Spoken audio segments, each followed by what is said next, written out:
자, 오늘 기준금리를 1.5에서 1.75로 올랐어요. 올린 이유는 11년 만에 4%대 물가 상승이다. 11년 만에 4%대라는 거예요. 그런데 다음 달은 5%대 상승이 예상되고 있다는 거예요. 그 정도로 물가 폭등이 우리 국민들의 삶을 누르고 있다, 억누르고 있다. 그 압박 때문에 여러분, 그 한국은행이 이렇게 금리를 올릴 수밖에 없는 게 물가 폭등이 일어나면 개발도상국 같은 나라에서는 폭등이 일어나요. 폭등이. 스리랑카를 보세요. 자, 그런 상황이 오기 전에 금리를 올릴 수밖에 없다는 게, 금리를 올리면 소비를 안 할 거니까 소비를 안 하면 물가가 떨어지겠죠. 그런 상황 때문에 금리를 올리고 있다. 근데 올리는 속도는 더욱더 빨라지고 있다. 자, 신문에서 나온 얘기가 바로 이거예요. 영끌족 이자 폭증 어쩌나, 기준금리 2달 연속 인상한다. 그러니까 금리가 올리면 가장 걱정이 되는 사람들은 영끌족이라는 거야.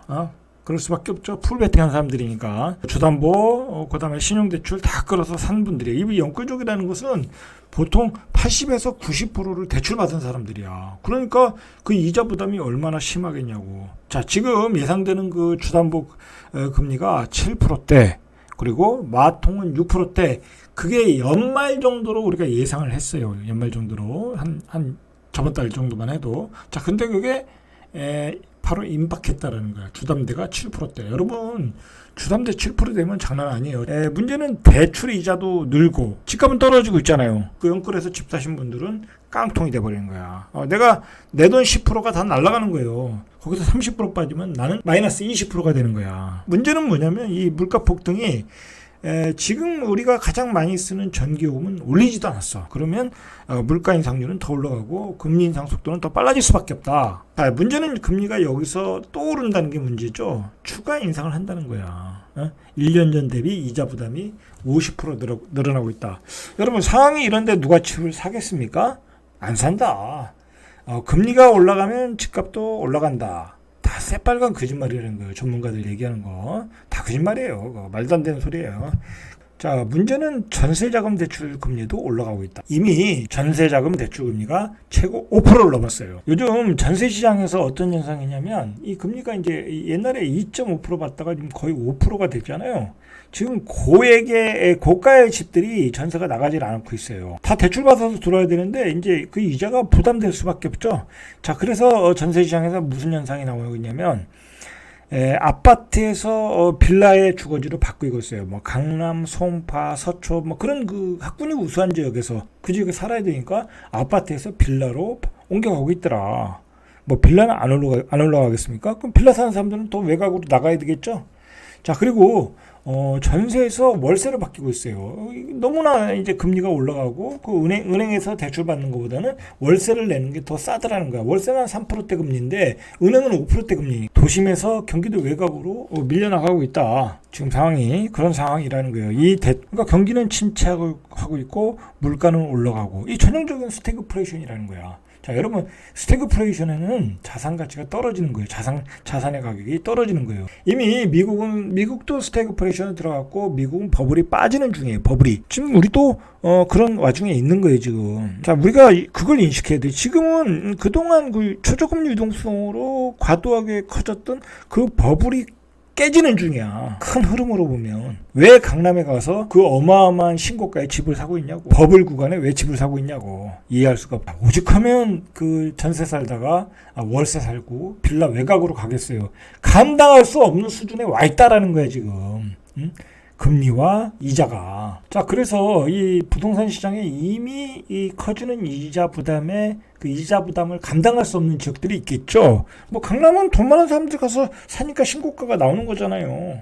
그 사람들은 이자는 뭐 대출받아 사는 게 아니니까 뭐 그런 현상이 나올 수 있어요. 그러나 노원구, 이게 중산층들이 사는 곳, 노원구, 관악구, 금천구 이런 지역은 이미 집값이 빠지고 있어요. 자, 노원은 0.02, 관악은 0.02, 금천은 0.01. 이미 이런 지역들은 빠지고 있다. 그리고 양도소득세 중과유예로 이런 지역에 또 매물들이 많이 늘고 있잖아요. 자, 우리가 이게 또 문제가 뭐냐면 요즘 분양가 비싸잖아요. 서울 같은 데 역세권이면 11억, 10억이야. 예전에 우리가 집값이 올라간다고 생각하고 앞으로도 계속 올라간다 생각하면 억지로 받았거든요.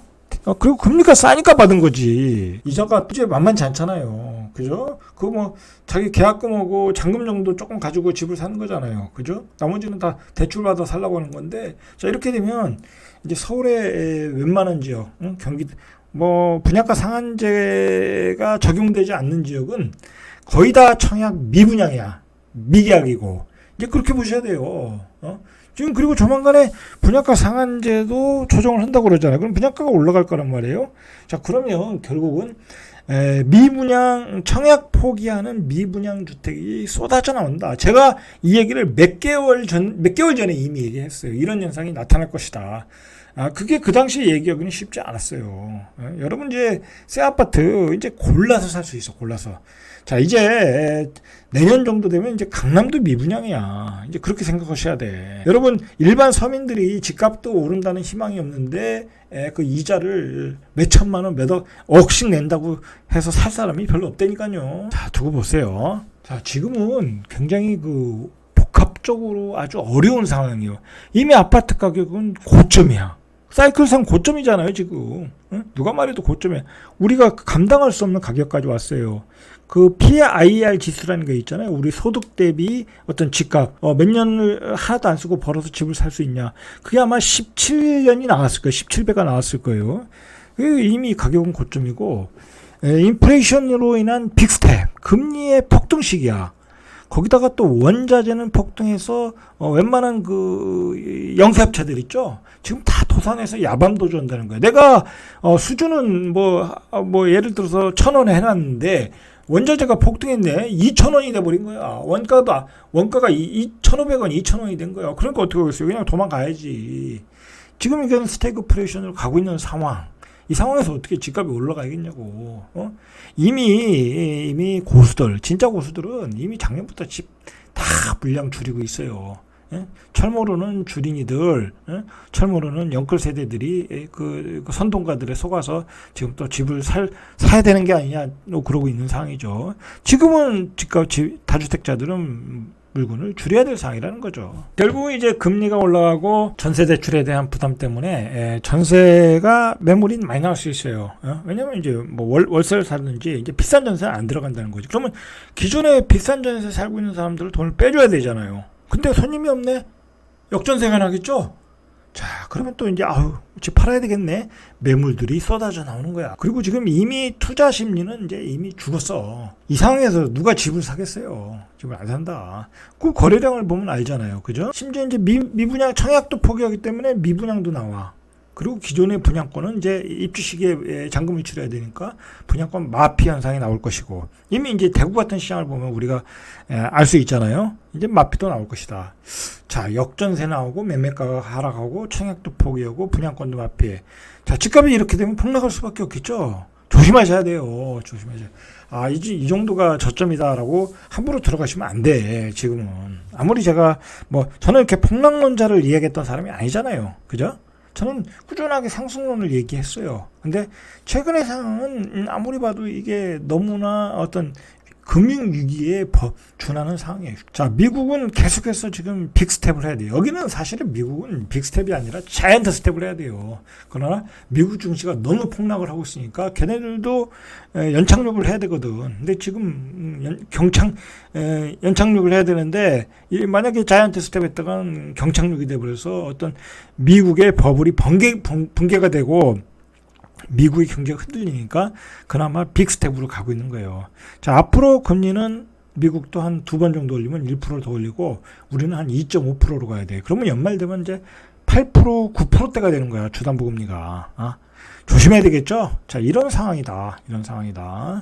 자, 이제 청약을 포기하는 사태가 온다. 자, 그러면 그때 이제 내 집 마련하실 분들은 마련하셔야 되겠죠? 분양가가 더 떨어지겠다 생각하지 마시고 그때는 내가 내 집 마련을 해야 되실 분들은 마련하셔야 되겠죠. 그런 상황을 여러분들은 현금을 꼭 들고 기다리시면 되겠죠. 이상 절대값TV의 명품 PD 한 PD였습니다.